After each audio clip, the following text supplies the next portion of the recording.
I remember the moment it all started like it was yesterday. My phone buzzed while I was brushing my teeth, an innocuous message from her that made my stomach twist. Don't wait for me tonight. Something came up. I'll explain later. I paused, toothbrush halfway to my mouth, feeling an odd chill crawl up my spine. Something about the words didn't sit right. It wasn't her usual tone.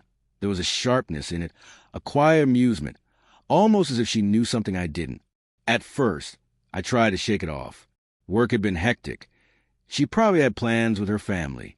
But when I called her, she didn't answer. And when she finally picked up, her voice was too light, almost too carefree. Hey, yeah, I'm fine. Just running errands. Her laugh sounded forced, like a rehearsed note in a song she didn't want to sing. I hung up, telling myself I was overthinking. Maybe I was. The next few days were a blur of subtle signs that gnawed at me. Missed calls from her that went unanswered for hours, texts that disappeared before I could reply, little excuses that didn't add up. Oh, I left my phone at home, she'd say. I was stuck with your brothers. We had a long drive. And every time I pictured her with her brothers, my chest tightened, suspicion twisting into doubt. I started questioning myself, my paranoia, my need control, my insecurities. Maybe I was imagining it all. Then came the weekend. She told me she was leaving for a family trip, something to bond with her brothers. I offered to drive with her, even insisted, but she waved me off with that practiced smile.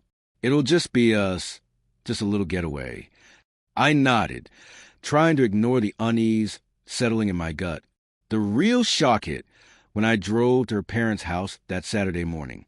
The driveway was empty. My heart sank as I saw the taillights fading down the road. Her brother's truck, and in the bed of it, her. I froze. My mind couldn't process what I was seeing.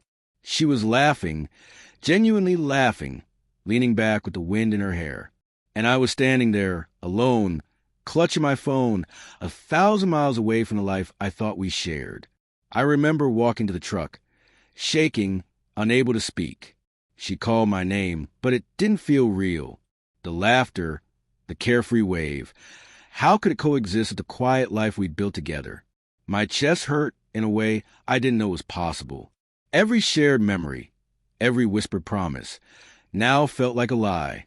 I didn't confront her immediately. Instead, I started piecing things together. The texts she'd sent and deleted, the secretive calls, the subtle changes in her routine. I became a detective in my own home, retracing conversations, noting inconsistencies, looking for proof that I didn't want to find but somehow needed. And when I stumbled upon a string of messages she hadn't meant for me, my heart shattered. The words were casual, intimate, filled with jokes and little pet names, none of which were meant for me. My mind reeled. This wasn't a mistake. This was deliberate. That night, I stayed in our bed, staring at the ceiling. Her perfume lingered in the sheets, the faint warmth of where she'd been hours earlier. I remembered our first date, our wedding vows, the quiet mornings when she made me coffee just the way I liked it.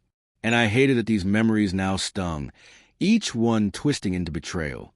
I felt a strange combination of anger and longing, wanting her gone, yet unable to erase the love I still carried for her. The confrontation came the next evening.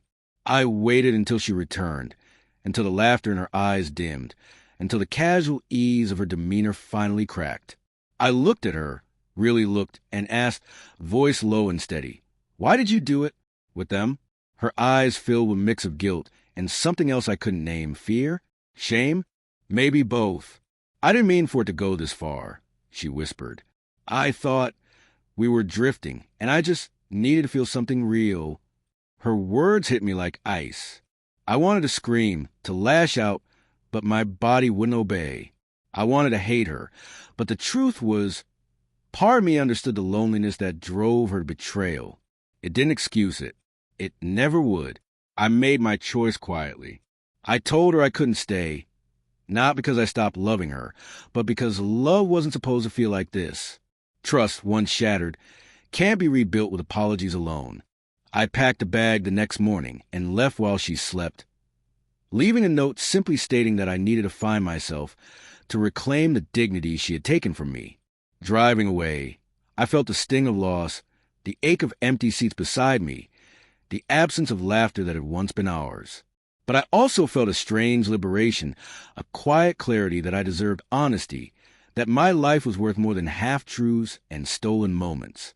Months later, I still think of her, of the way her laughter rang through the back of that truck, bright and cruel and freeing all at once. But I don't regret leaving. Sometimes, closure isn't in the confrontation, the evidence, or the betrayal. It's in walking away with your head held high, knowing that your worth isn't defined by someone else's choices. And in that quiet, lonely drive, I found something I hadn't felt in years.